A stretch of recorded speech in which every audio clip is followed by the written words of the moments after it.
Bismillahirrahmanirrahim. Assalamualaikum warahmatullahi wabarakatuh. Alhamdulillahi alamin. Wa sallallahu ala sayyidina Muhammadin wa ala alihi wa sahbihi ajma'in. Amma ba'd. Jemaah sekalian yang dimuliakan Allah Subhanahu wa taala, alhamdulillah malam hari ini kita bisa bermajlis kembali dengan suasana yang alhamdulillah sejuk, turun hujan yang dirindukan ya. Semoga terus negeri kita, khususnya kota Palembang Darussalam, terus mendapatkan keberkahan dari Allah Subhanahu wa taala. Amin ya rabbal alamin. Dan juga kita tidak lupa selalu doakan saudara-saudara kita di Palestina senantiasa mendapatkan perlindungan, pertolongan dari Allah Subhanahu wa taala. Amin ya Allah, amin ya rabbal alamin. Salawat beriring salam terlimpah curahkan kepada suri tauladan kita Nabi besar Muhammad sallallahu alaihi wasallam. Semoga kita semua mendapatkan syafaatnya yaumul qiyamah. Amin ya rabbal alamin. Kita lanjutkan kajian kita mengkaji kitab Al-Khasa'is Al-Muhammadiyah, kitab yang menghimpun keistimewaan, kekhususan yang Allah berikan kepada umat Nabi Muhammad sallallahu alaihi wasallam, yang mana pada minggu lalu kita sudah membahas beberapa keistimewaan Al-Quranul Karim, dan kita masih membahas tentang keistimewaan dan keutamaan daripada membaca Al-Quran.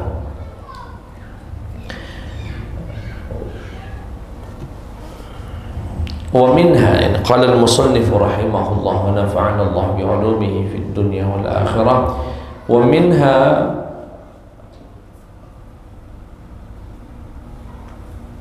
anna qira'atul Qur'ani tutayyibu raihatal qari, bahwasanya membaca Al-Qur'an itu dapat menambah wangi, menambah aroma yang nikmat bagi yang membacanya. Baca Quran. Dan Ustaz kemarin sempat menyampaikan bahwasanya zikir paling afdal itu ya baca Quran.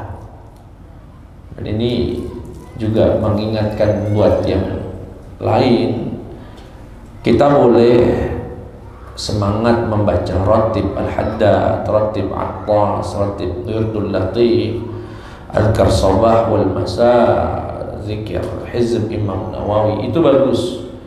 Tetapi menjadi tidak bagus kalau rajin baca ratib tapi tidak baca Quran. Dan itu yang saya sampaikan pada minggu lalu. Guru Ustaz ya, Syekh Yusri menyampaikan seorang yang melakukan suluk perjalanan menuju Allah, wirid paling kuatnya, yang paling afdolnya itu ya Quran. Quran dulu, baca Quran selepas sholat subuh, setelah berzikir, doa dan sebagainya. Pulang, yang pertama kali dibaca Quran ya, yang punya sudah hafal di murojaah, yang tidak hafal tadarus baca Quran, bisa sendiri, bisa bersama-sama. Kenapa? Karena baca Quran itu akan menambah wangi orang tersebut. Disebutkan dalam hadis Nabi Muhammad sallallahu alaihi wasallam, an Abi Musa al-Ash'ari, dari sahabat Abu Musa al-Ash'ari radhiyallahu anhu, semoga Allah meridai beliau, anin Nabi sallallahu alaihi wasallam qala, Nabi Muhammad bersabda, mathalul mu'min, perumpamaan seorang mukmin, alladzi yaqra'ul Qur'an, yang membaca Quran. Mukmin yang baca Al-Quran, itu perumpamaannya seperti apa ya Rasulullah? Mathalul utrujah, seperti buah utrujah. Ustaz juga belum pernah makan. Tapi bentuk-bentuknya buah utrujah ini mirip-mirip jeruk, tapi kulitnya agak kasar. Ya, enak dimakannya pakai madu. Nah, itu aromanya wangi. Kata beliau, rihuha thayyib, baunya wangi. Wa ta'muha thayyib, rasanya juga enak. Jadi orang mukmin yang baca Quran itu, kata Nabi, seperti buah utrujah. Buah yang wangi, enak rasanya. Wangi baunya, enak rasanya. Wa mathalul mu'minil ladzi la yaqra'ul Qur'an. Adapun orang muslim mukmin yang tidak baca Quran itu seperti buah kurma. Mathaluhu, ya, seperti mathalut tamrah, seperti buah kurma. Apa itu? La rihalaha, tidak punya bau. Kurma itu ada wanginya enggak? Kate. Tapi wa ta'muha hulwun, tapi rasanya manis. Jadi orang mukmin yang tidak baca Quran, tidak rajin baca Quran, itu kayak kurma, tidak wangi, nggak ada wanginya. Ini menunjukkan kalau Quran itu menambah wangi, membuat seseorang itu menjadi wangi. Wangi dalam artian yang zahir ataupun yang batin, dunia ataupun akhirat. Wa masalul munafiqil ladzi yaqra'ul Qur'an, dan perumpamaan orang munafik yang membaca Al-Quran, masalur raihanah, seperti buah raihanah. Buah raihanah itu mirip-mirip bentuknya, kecil-kecil, bulat-bulat begitu. Rihuha thayyib, wangi, dicium gitu, wangi. Begitu dimakan, pahitnya luar biasa. Itu orang munafik yang baca Quran. Ada lagi yang lebih parah ini. Wa mathalul munafiq alladzi la yaqra'ul Qur'an. Munafik tidak baca Quran, lah munafik tidak baca Quran pula. Seperti apa itu? Kamathalil hanzalah, seperti buah hanzalah. Laisa laha rih, tidak punya wangi, wa ta'muha mur, dan rasanya pahit. Buah hanzalah itu seperti apa, Ustaz? Ustaz caknya pernah jingok di Palembang, tapi tidak tahu itu apa bukan ya. Seperti bentuk-bentuk semangkuk, berbulu, tapi tidak pacak dimakan. Cak racun, kalau mau ngomong buahnya buah racun, pahit rasanya. Begitulah kurang lebih perumpamaannya. Ini menunjukkan Quran itu meski yang baca munafik bikin dia wangi, apalagi yang baca mukmin, wong yang beriman. Meski dia mukmin tapi nggak baca Quran, tidak wangi wongnya,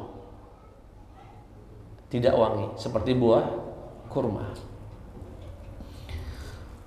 Baik, dan berikutnya, wa minha fadlul qira'ati fi sholati ala ghairiha. Ini membaca Al-Quran itu paling afdal di dalam salat. Ruwiya an Aisyah radhiyallahu anha, dari Sayyidah Aisyah, semoga Allah meridainya, bahwasanya Rasulullah sallallahu alaihi wasallam bersabda, qira'atul Qur'ani fi sholati afdalu min qira'atil Qur'ani fi ghairi shalah. Membaca Al-Quran di dalam solat itu lebih utama daripada membaca Al-Quran di luar solat. Wa qira'atul Qur'ani fi ghairi shalah, dan membaca Al-Quran di luar solat afdal minat tasbih wa takbir, lebih utama daripada tasbih, daripada takbir. Wa bahkan kemarin disebutkan lebih afdal bahkan dari tahlil. Kenapa? Ya karena Al-Quran fihi tasbih wa fihi takbir wa fihi tahlil wa fihi ma fihi. Ya, di dalamnya banyak keutamaan, banyak keistimewaan. Wa tasbih afdal minas sadaqah, dan membaca tasbih lebih baik daripada bersedekah nafilah, sedekah yang sunnah. Wa sadaqah afdalu minas shaum, dan sedekah itu lebih afdal daripada puasa sunnah. Ya, was-shaumu junnah, dan puasa itu perisai. Makanya bagi kita yang mau hafal Quran atau ingin menghatamkan Al-Quran, semoga kita dikasih kesempatan ya, menghatamkannya dalam sholat. Ini nanti kalau bulan Ramadan, syukur-syukur sih nggak Ramadan, tapi sebagai latihan, kan biasanya kita tadarus Quran kayak habis sholat zuhur misalnya, atau sholat zuhur atau apa ba'diyah, biasanya kan kita tadarus misalnya. Upayakan setelah sholat ba'diyah, sholat sunnah mutlak, Allahu Akbar, usolli sunnatal mutlak raka'ataini lillahi ta'ala, Allahu Akbar, depannya Quran, sambil duduk tidak apa-apa, karena kalau sholat sunnah itu tidak wajib duduk, tidak wajib berdiri, sambil duduk pegang Qurannya, nah sudah sambil tadarus, bisa setengah juz, sejuz kayak gini, sehari sejuz dalam satu sholat kaget besok. Jadi apa? Hatam Quran dalam sholat. Masya Allah. Salah satu yang kami anjurkan juga buat jamaah umrah ya, yang kami bimbing, Pak Ustadz kami ini ngapoi lah gawinya nih, kalau udah kata kegiatan bingung, mohon maaf ya, udah kata ilmu, udah kata apa, Bu, ibu ngapoi di ini, kalau di masjid ya kadang pegang tasbih baik Ustaz, pegang ya enggak apa-apa, itu zikir. Tapi kalau ibu nak saran aku, duduklah di masjid daripada subuh itu misalnya, atau dari syuruk sholat. Kadang-kadang kalau jamaah umroh itu kan semangat sekali ibadahnya, dari jam 1 lah bangun, lah mandi, kamu itu di kamar itu jam 1 itu udah pada mandi, masjid galau sampai syuruk. Begitu di rumah enggak lagi. Memang suasananya semangat untuk beribadah. Nah jam 1 bayangkan itu, bangun, sholat ke masjid, tahiyatul masjid, di Masjid Nabawi, di Masjidil Haram, taruh Quran di depan itu, Allahu Akbar, baca baina. Tapi jangan lupa ruku, sholat itu, tadarus, tahu lupa dia kalau lagi harus sadar kalau dia itu sedang sholat. Nah, sudah kira-kira dapat setengah juz, dapat sejuz, Allahu Akbar, sami Allah, terus sujud dan baca Quran. Kalau enggak ini pegang Quran enggak apa-apa, baca Quran sampai baca salat baca Quran. Nah, bisa. Syukur-syukur kalau paket umrohnya 12 hari, 13 hari itu agak ringan untuk bisa menghatamkan Quran dalam masa umroh. Bayangkan itu apa nikmat sekali, hatamnya dalam sholat di Masjid Nabawi ataupun di Masjidil Haram. Banyak belanjanya, Pak. Kalau belanja itu dari pagi sampai sore, nah bawa kantong-kantong itu. Nah itu tidak pacak dicegah lagi itu. Ya Ustaz, aku punya cucung 11. Dipikirkannya kalau 11 cucung itu, wah. Semoga Allah meridai kita semua. Semoga yang hadir di sini baca umrah, baca haji, Allah amin. Amin ya rabbal alamin. Yang paling kuat, paling cepat kayak gitu. Jadi nanti di Ramadan juga praktikkan itu ya. Kan biasanya kalau Ramadan pada semangat hatam Quran ya. Coba hatamkan dalam sholat sambil melihat, tidak apa-apa, bin nazar ya, dengan melihat. Jadi tadarusannya di dalam sholat. Tapi perhatikan sholat waktu-waktunya, jangan ba'da asar. Dah kata sholat mutlak ba'da asar, ba'da zuhur misalnya, ba'da tarawih, atau menjelang subuh saat tahajud, usolli sunnatat tahajud, Allah Akbar, baca Al-Fatihah, kemudian baca sambil menunggu datangnya azan misalnya. Tahu-tahu dapat sejuz, dapat 2 juz, sebulan hatam Quran. Minimal dalam hidup ini pernahlah ngatamin Quran dalam sholat itu, insya Allah. Karena itu paling afdal, Pak. Baca Quran yang paling afdal di dalam sholat, di dalam. Dan saya pernah menceritakan banyak kisah tentang orang yang hatam Quran di dalam sholat. Berikutnya, wa minha mudha'afatul qira'ati fil mushafi ala ghairiha. Di antara kemuliaan membaca Quran adalah dilipat gandakannya membaca Al-Quran yang pakai mushaf, pakai Quran. Itu lebih afdal daripada bil apa namanya? Bi ghairin nazar, ya, ini enggak pakai melihat Quran, jadi pakai hafalannya bil hifz, bil ghaib. Ya. Itu afdalnya justru membaca Al-Qur'an dengan melihat mushaf. Cuma nanti ada rinciannya kayak kita baca. Diriwayatkan dari Nabi Muhammad SAW, walaupun hadisnya dhaif, ya, qira'atul rajul fi ghairil mushaf alfu darajah. Membaca Al-Quran tanpa megang Quran, tanpa baca mushaf, jadi dari hafalan dia, itu dilipat gandakan alfu darajah, 1000 derajat. Tetapi membaca Al-Quran menggunakan Quran, pakai mushaf, tudha'afu ala dhalika ila alfai darajah, 2000 derajat. Jadi 2 kali lipat daripada, artinya membaca Quran dengan mushaf itu lebih afdal daripada membaca Quran dari hafalan begini. Tetapi nanti ya jangan langsung disimpulkan, kaki ada rinciannya. Kenapa ini demikian Ustaz? Ada beberapa riwayat memperkuat statement ini. Disebutkan dari sahabat Ibnu Abbas radhiyallahu anhu, beliau berkata, "Kana Umar ibn al-Khattab," Sayyidina Umar itu, "idza dakhala al-baita nashara al-mushaf faqara'a fihi." Setiap kali dari luar masuk ke rumah, yang pertama kali diambil Quran. Dari luar masuk langsung megang Quran, baca. Yang pertama kali dilihatnya adalah Quran, kemudian dibaca. Kemudian dari Sayyidina Uthman, itu Sayyidina Umar ibn Khattab, kemudian Sayyidina Uthman ibn Affan berkata, "Ma uhibbu an ya'tiya alayya yawmun wa la laylatun illa anzuru fi kitabillah, ya'ni al-qira'ata fil mushaf." Tidak ada, aku sangat tidak senang, ya, tidak senang jika datang kepada saya suatu hari atau malam tanpa membaca Al-Quran lewat mushaf. Jadi rasanya ada yang kosong kalau sehari itu tidak baca Quran. Gitu. Itu ungkapan Sayyidina Uthman. Dari sahabat Ibnu Umar, anaknya sahabat Umar ibn Khattab, ditanya, ya, qila li Nafi'in, ditanya Imam Nafi', bagaimana yang dilakukan sahabat Ibnu Umar di rumahnya? Dijawab, la tutiqunahu, niscaya kalian kalau aku cerita tidak akan mampu melakukannya. Memang apa yang dilakukan Ibnu Umar kalau di rumah? Al-wudu' li kulli shalah, wudu' setiap mau salat, wal mushafu fima bainahuma, dan selalu membaca melewat mushaf setiap habis salat. Salat sunnah baca Quran, salat wajib baca Quran, habis salat baca Quran. Luar biasa. Kalau mereka itu Pak, ulama-ulama kita mengkhususkan waktu. Kalau kita ini nyisa ke waktu.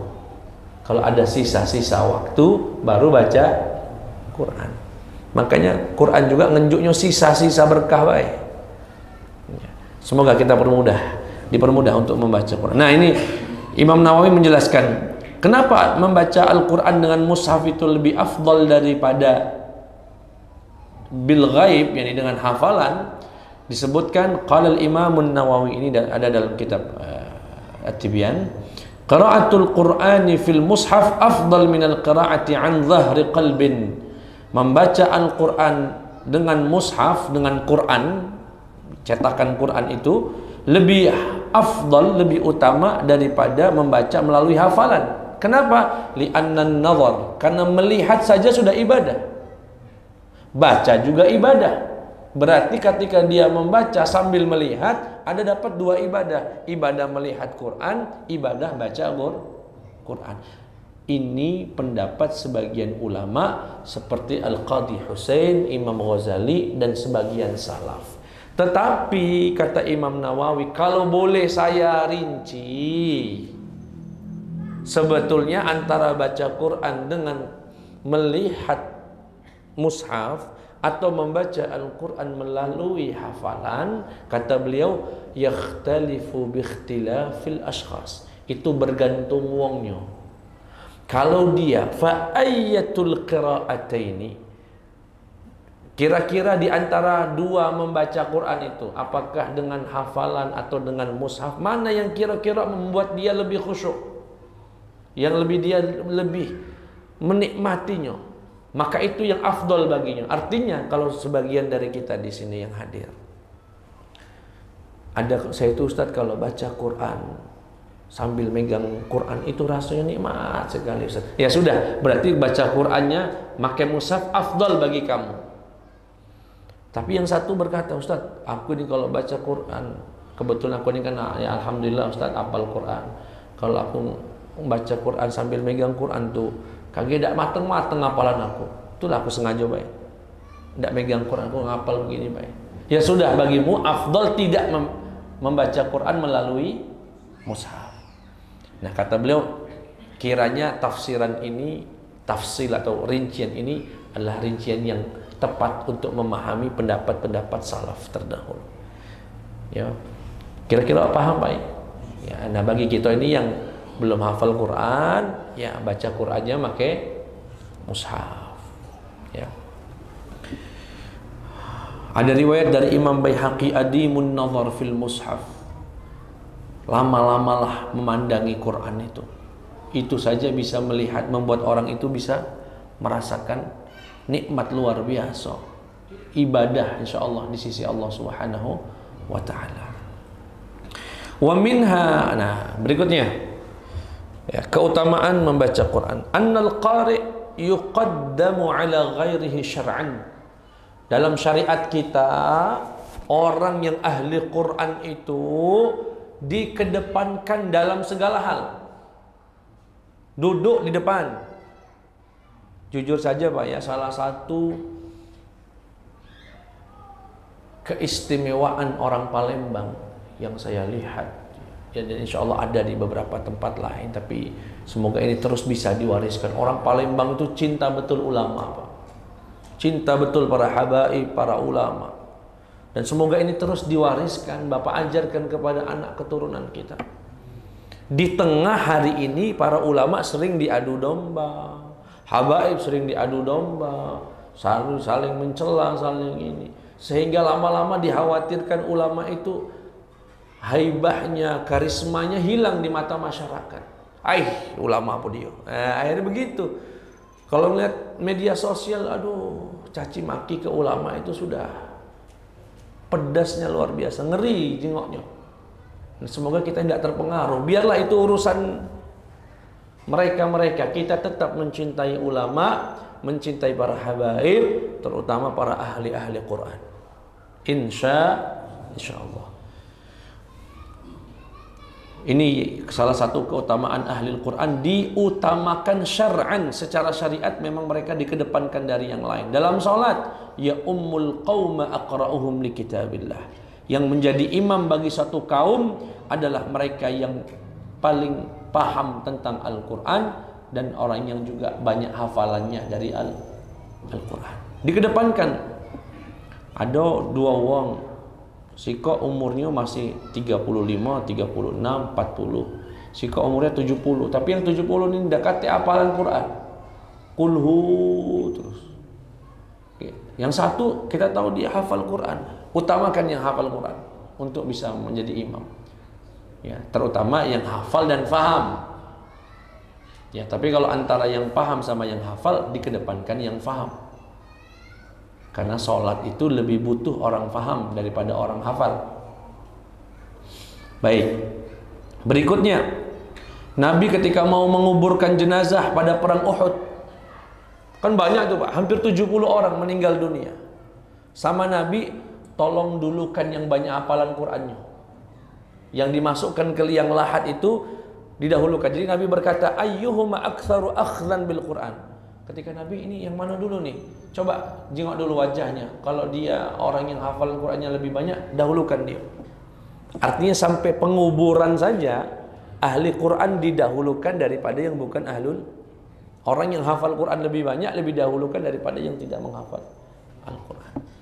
Contoh lain, ya, Ibn Abbas radhiyallahu anhuma, kana al-qurra ashaba majlisi Umar radhiyallahu anhu wa musyawaratih kahulan kanu aw syubbana. Dulu orang-orang ahli Al-Quran itu kalau di majlisnya Sayyidina Umar, ketika musyawarah, ketika bermajlis, yang ahli-ahli Quran itu duduknya di depan sama Umar. Mau dia tua ataupun muda. Saya pernah ceritakan satu kisah sahabat Ibnu Abbas, Pak. Umurnya masih kecil. Ya, masih belasan tahun.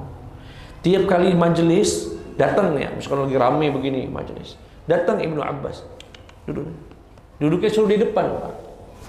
Karena Ibnu Abbas itu kan mendapatkan doa dari Nabi untuk menjadi orang yang paling faham tentang tafsir Al-Quran.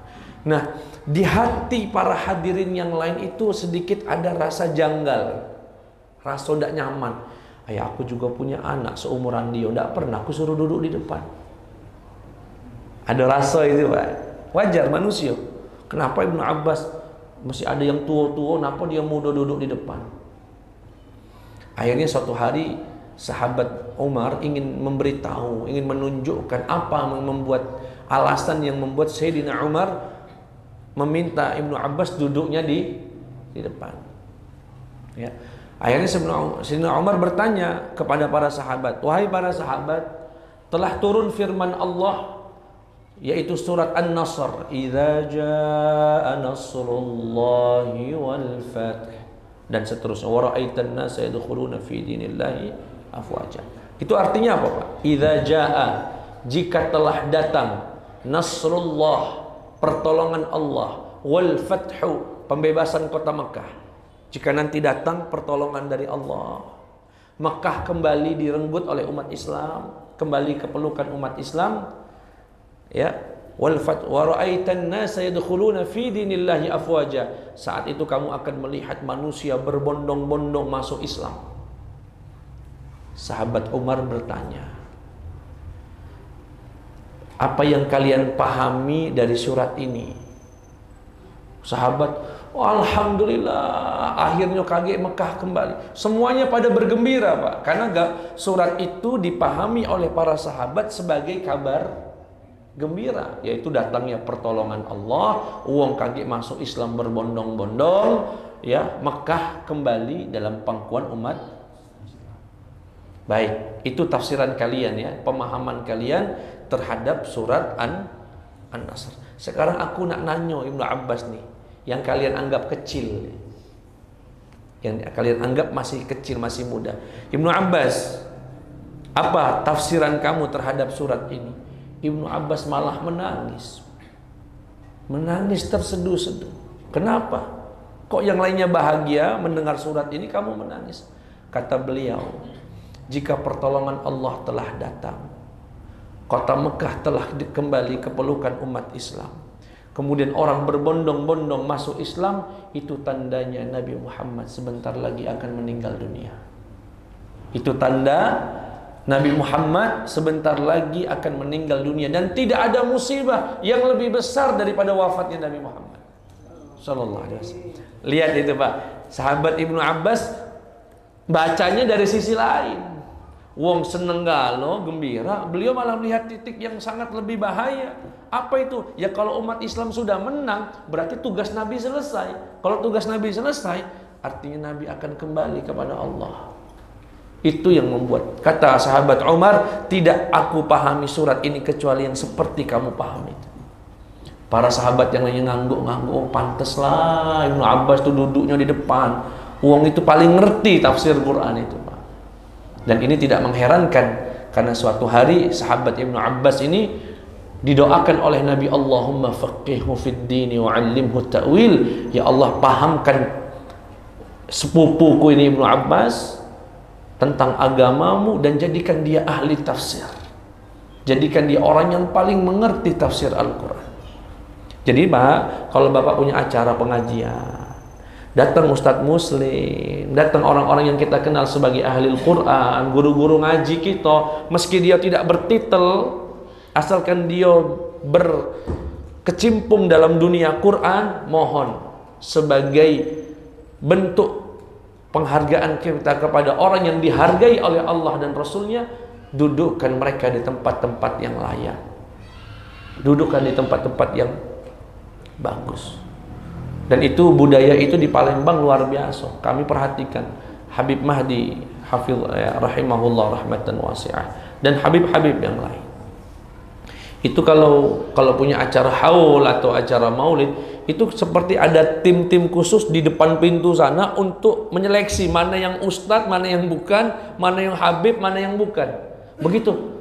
Ada ustadz misalnya, oh Ustadz Bito langsung, Ustadz Bito, kita diunjuknya pintu khusus. Bukan gila penghormatan, bukan. Begitulah cara Nabi Muhammad SAW memuliakan. Begitulah syariat kita memuliakan, memuliakan para ulama. Dan itu kami perhatikan betul itu. Ada Habib Fulan, ada ulama Fulan datang. Tim dia caknya berderet begitu, agar memberikan tempat yang layak. Ya. Dan walaupun ada sebagian ulama juga yang lebih memilih untuk tidak terjengok, nyumput-nyumput di belakang, singitan, ya tidak apa-apa. Tapi tugas kita memuliakan mereka. Dan dipertegas dengan poin yang berikutnya, Pak. Wa minha, dan diantara kemuliaan yang Allah berikan kepada umat ini, ya, diantara keutamaannya, ikramu ahlil Quran min ta'zimi sya'airillah, memuliakan ahli Quran termasuk mengagungkan syiarnya Allah Subhanahu wa taala. Maksudnya apa? Allah berfirman di dalam surat Al-Hajj, a'udzubillahi minasyaitonir rajim, wa man yu'azzim sya'airallahi fa innaha min taqwal qulub. Barang siapa yang mengagungkan syiar Allah. Syiar Allah itu apa saja? Banyak. Di antaranya ahlul Quran. Barang siapa yang memuliakan ahli Al-Quran, fa innaha min taqwal qulub, sungguh itu tanda atau bagian daripada ketakwaan hati.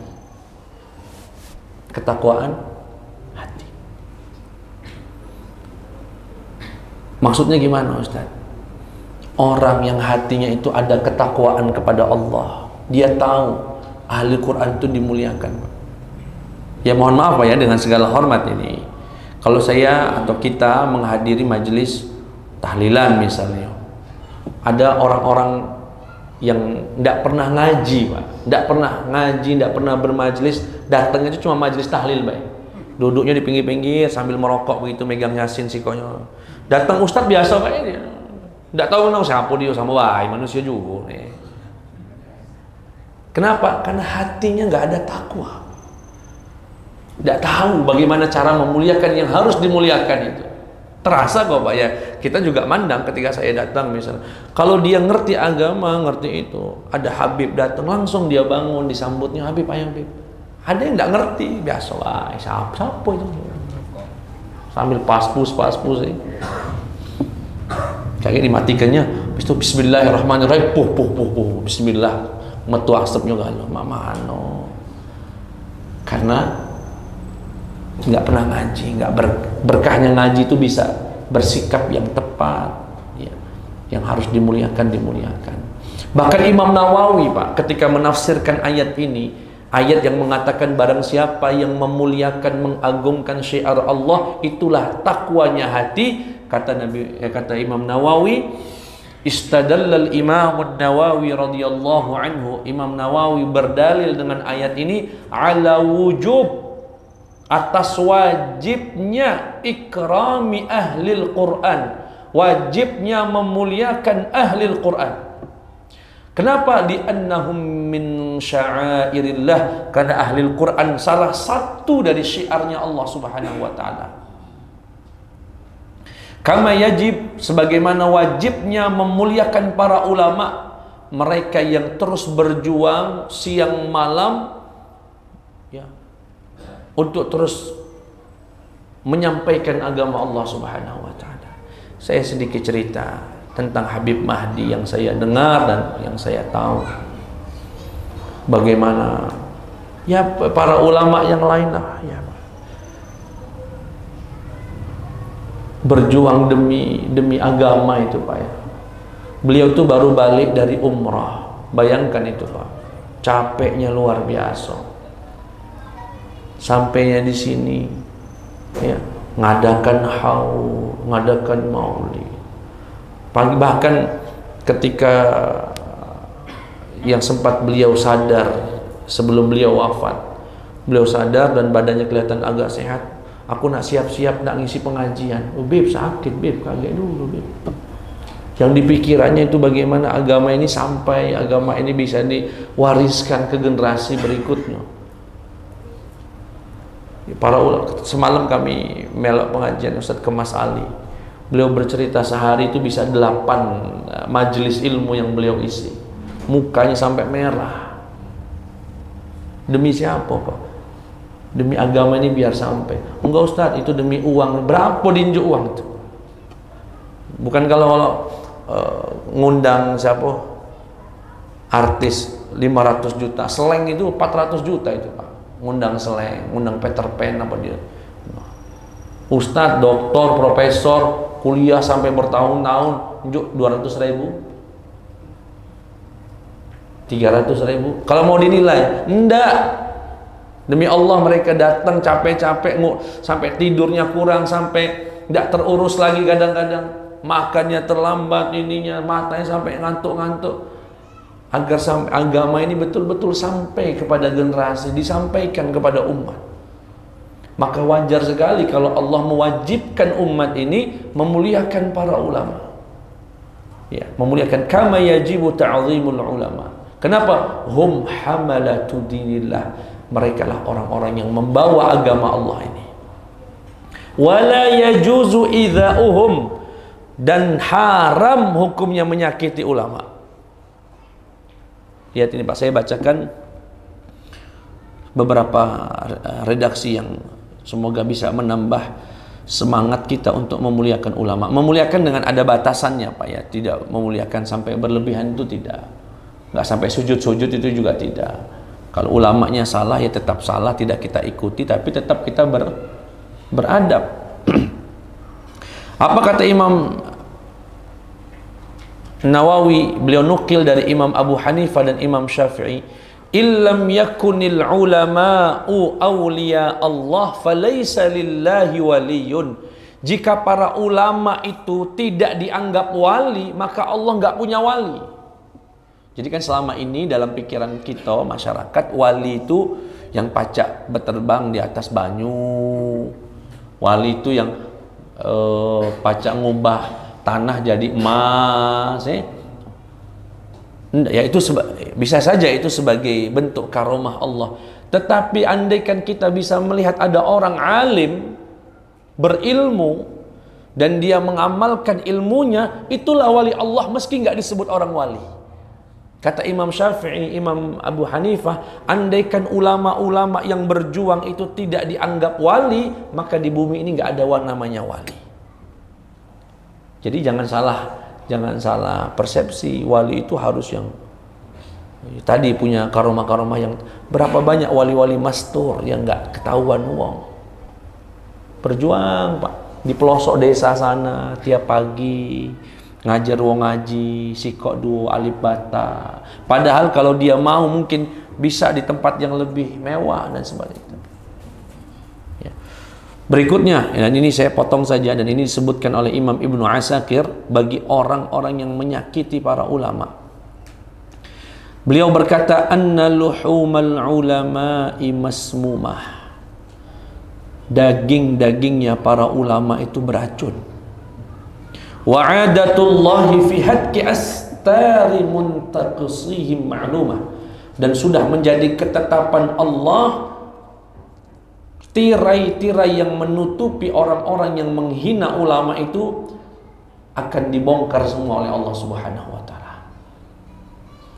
Perhatikan ini Pak, wa anna, dan barang siapa man atlaqa lisanahu fil ulama'i bisalbi, barang siapa yang menggerakkan lisannya untuk mencaci maki ulama, ibtalahu Allahu qabla mautihi bimautil qalbi, Allah akan uji dia dengan matinya hati sebelum matinya jiwa dia, sebelum matinya jasad itu.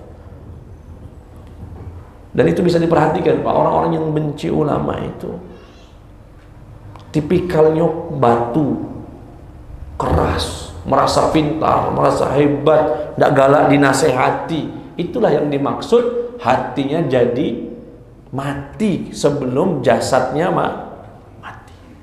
Na'udzubillahi min dzalik. Falyahdharil ladzina yukhalifuna an amrihi an tusibahum fitnah aw yusibahum adzabun alim. Hati-hati betul biasanya politik ini yang bikin rusak galau-galau ini. Politik kita yang tidak sehat ini. Kaki kan pasti ulama ada yang ke Ganjar, ada yang ke Anies, kayak ada yang ke Prabowo.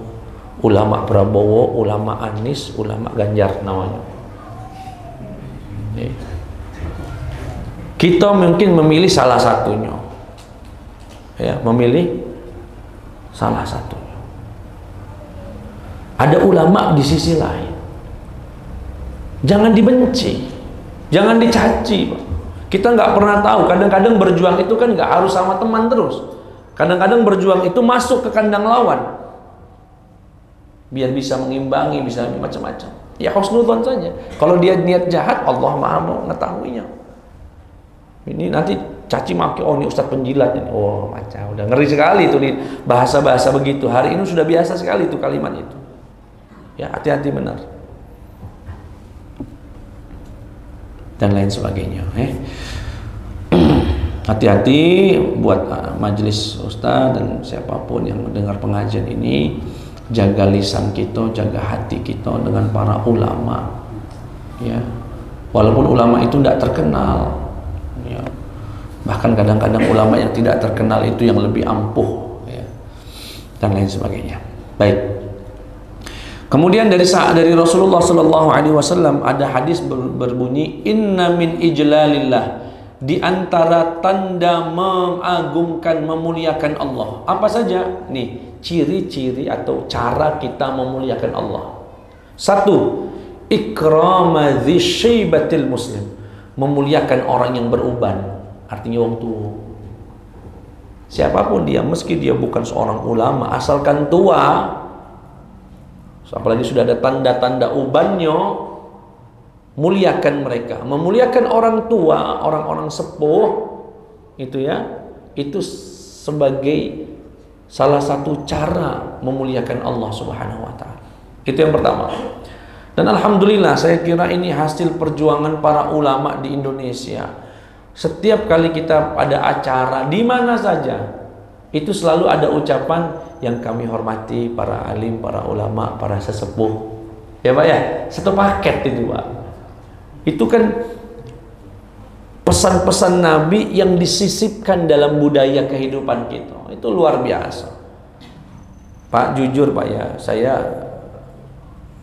berkecimpung dalam dunia dakwah. Yang paling sulit itu bagaimana sunnah-sunnah Nabi, ajaran-ajaran Nabi masuk dalam kehidupan kita, apalagi sampai menjadi budaya. Itu paling sulit itu, ya, paling sulit. Dan para ulama kita terdahulu berhasil, ya kan. Sekarang wong ngerti agama, ndak ngerti agama, begitu ngasih sambutan, yang kami hormati, yang kami hormati, yang kami hormati, sesepuh dan sebagainya. Dan itu salah satu cara memuliakan Allah. Yang kedua, hamilil Quran, ya, orang yang hafal Quran, orang yang ahli Quran, ghairil ghali fihi wal jafi anhu, tanpa berlebihan, tanpa juga kurang dalam menunaikan haknya. Nggak boleh berlebihan, nggak juga merendahkannya. Yang ketiga, di antara tanda atau cara memuliakan Allah, memuliakan pemimpin-pemimpin yang menegakkan keadilan. Ikrami dzis sultanil muqsit. Kira-kira jelas Pak? Insya Allah.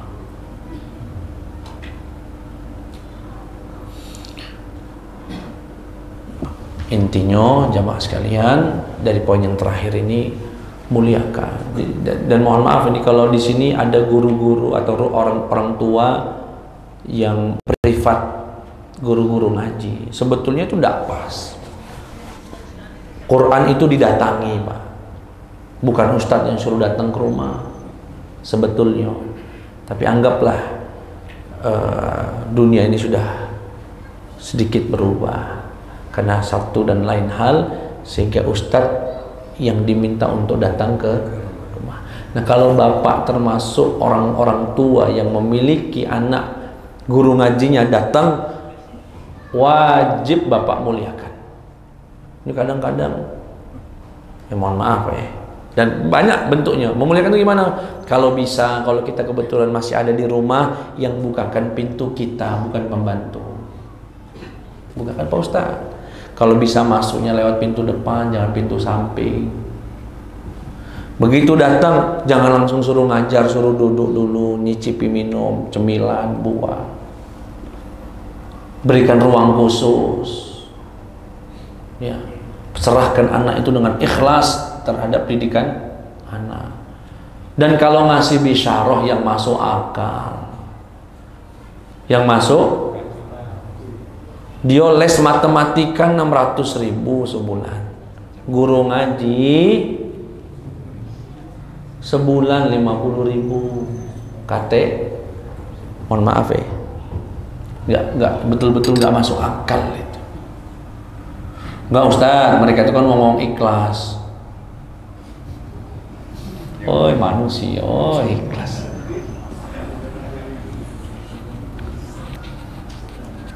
Kesel juga jalan bahasnya itu, tidak habis-habis. Saya punya mamang, om, dipanggil orang kaya. Ya kaya lah, kelihatan dari rumahnya itu cukup.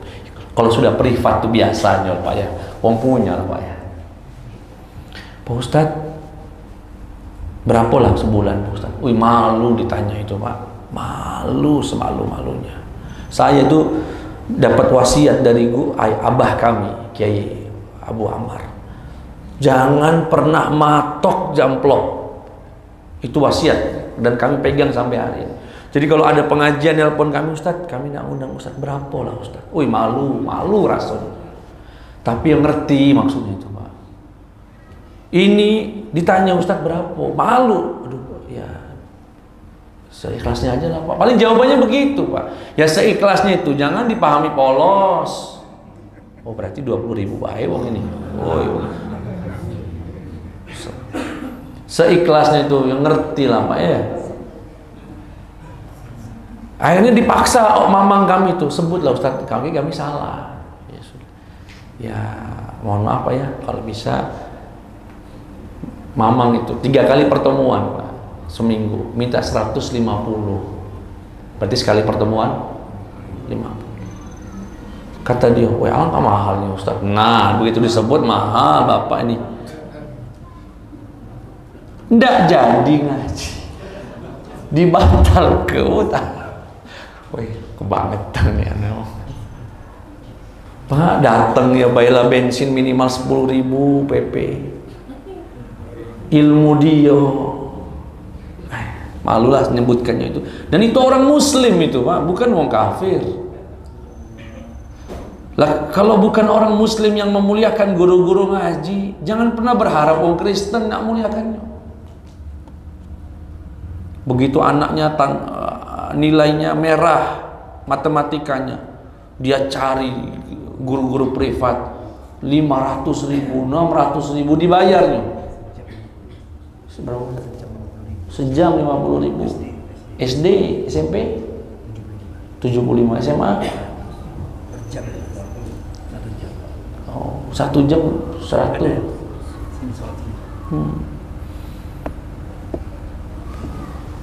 Kalau guru ngaji ada yang sebulan cuma 100.000, 50.000 sebulan. Saya pesan buat pengurus masjid, KRW, siapa yang punya ngurus masjid, kalau ada guru ngaji di TPA-nya, muliakan, besarkan gajinya. Biarlah uang kas itu habis untuk guru ngaji.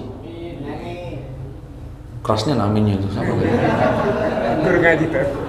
Amin ya Allah. Tapi tetap jaga ikhlasnya ya. Jaga ikhlasnya. Kasihan Pak ya. Kalau bukan kita siapa lagi yang nak muliakan. Baik, jamaah sekalian, kami kira itu dulu, caknya masih panjang. Berarti ada sesi ketiga ini tentang Quran. Tidak ada habisnya kita bahas Quran, Pak ya. Muliakan sekali lagi Bapak Ibu yang punya rezeki lebih, punya guru ngaji, Pak, Bu, ini sekalian kami titipkan. Kalau Lebaran, sebelum Bapak jalan-jalan kemana-mana, sanjo ke guru ngaji itu, Pak. Walaupun cuma ngajarkan Iqra dan juz amma. Anaknya, ayo siap-siap kita nak ke rumah Pak Ustaz. Sesampainya di sana sampaikan, Pak Ustaz, ya kami tidak baca ngeju apa-apa. Kami mohon ridhonya, semoga ilmu yang Pak Ustaz ajarkan buat anak ini berkah. Alangkah hebatnya itu, Pak. Wong tuh berkah itu anak, Pak. Jadi insya Allah. Ini ditengok Ida, apa Ida, ketemu di jalan, ya ada Pak Ustaz, mana? Lari dulu. Ya, satu. Jadi kalau Lebaran disempatkan ya ke guru walaupun dia nggak punya gelar LCMA macam-macam, Pak, dia lah ngajar Quran itu luar biasa. Kedua, kalau Bapak ada rezeki punya kebun duren misalnya, lagi panen, jo, woi ngerti, woi, jo, duren tuh, alpukat, Pak Ise, kalau lagi panen, jo, alpukat itu. Lah siapa lagi, Pak, kalau bukan kita yang nak muliakan ulama itu? Ya mohon maaf, mohon dipahami ini bukan sebagai memanfaatkan Anda. Ini semua pahala dari Allah Subhanahu, berkah, Pak. Dulu kami begitu. Yang pertama kali dijatah dari rezeki yang sampai di rumah itu daftar list nama itu yai dulu, Pak. Kiai ini, ustadz ini. Dapat dulu rezeki kita itu. Yang ketiga, buat orang tua yang ngantarkan anaknya ngaji, pakai jilbab, ibu-ibu ini nganter, rambut pirang, celana pendek, nunggu depan TPA itu, mak no. Banyak dah itu misalnya.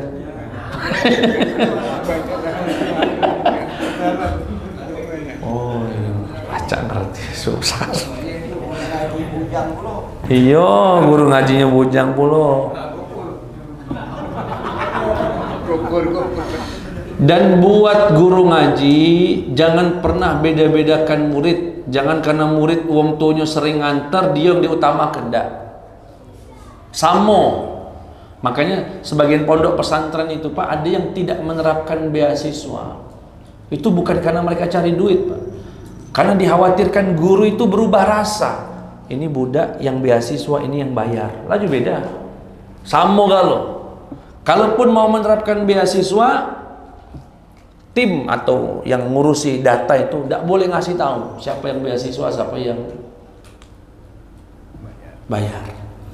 Bahkan kalau di pondok itu, Pak, ada orang tua mau ngasih oleh-oleh ke ustadz, di stop, ada ruangan penitipan hadiah. Kita nggak tahu orang tua siapa yang nunjuk. Biar nggak berubah hati guru ini, Pak. Nah kalau berubah ya namanya manusia. Tiap bulan dinjuk, laju kepikiran anaknya, yang lainnya laju didua ke, tidak boleh. Kalau pondok pesantren, ya, kalau mau punya pondok pesantren, insya Allah kaget kita terapkan itu. Ada orang ngantor bawa sekarung rambutan misalnya, stop di ruang tamu itu, Pak. Ustadznya tidak usah tahu, ada timnya dewe, tidak usah dicatat siapa yang nganjuk. Tahu-tahu ustadz itu dapat, baik sudah. Tidak tahu untuknya siapa yang nganter dan lain sebagainya. Ya, jadi yang nganter-nganter anak ngaji ke TPA, kalau bapak jarang sih bapak-bapak yang nganter, maknya yang nganter nih biasanya. Ya, Pak. Pakai kerudung, pakai jilbab yang celana panjang nutup aurat. Saya kira itu, kurang lebih mohon maaf kepada Allah, mohon ampun. Wassalamualaikum warahmatullahi wabarakatuh.